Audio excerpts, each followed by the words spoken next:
որ բաժանումն է, որ մարդը հետո անպայման կզղջա։ Դա կուտակված հիասթափությունից է։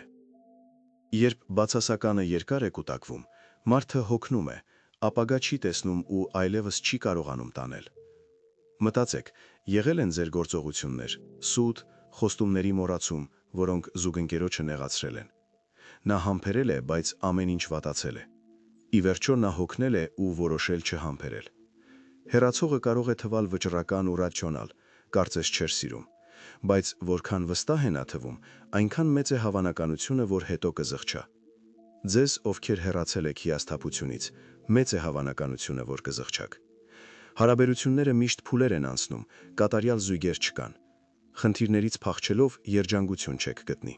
Հասկանում եմ, որ հիմա հիասթափված եք, թվում է նա անուղելի է, բայց հիշեք, թե որքան հուսահատորեն էր ձեր նախկինը փորձում պահել ձեզ։ Նրա անկեղծությունը իրական էր։ Նրա գործողությունները ցույց են տալիս սեր ու գնահատանք։ Այս աշխարհում ձեզ այդքան թանկ համարող մարդ գտնելը հաջողություն է։ Նա պատրաստ էր ամեն ինչի ձեր ապագայի համար։ Եթե նա ընտրեց կառչել, ուրեմն դեռ սիրում է ձեզ։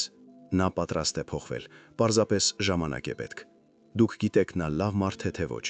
Եթե նա պարզապես վատ սովորություններ ունի եւ պատրաստ է փոխվել ձեզ համար, միթե դա լավագույն միջոցը չէ ձեր կարիքները հաշվի առնելու։ Եթե սիրտը դեռ չի թողել նրան, եղեք քաջ, կապ հաստատեք նրա հետ։ Տվեք ձեզ հնարավորություն նորից սկսել եւ չզղջալ ապագայի համար։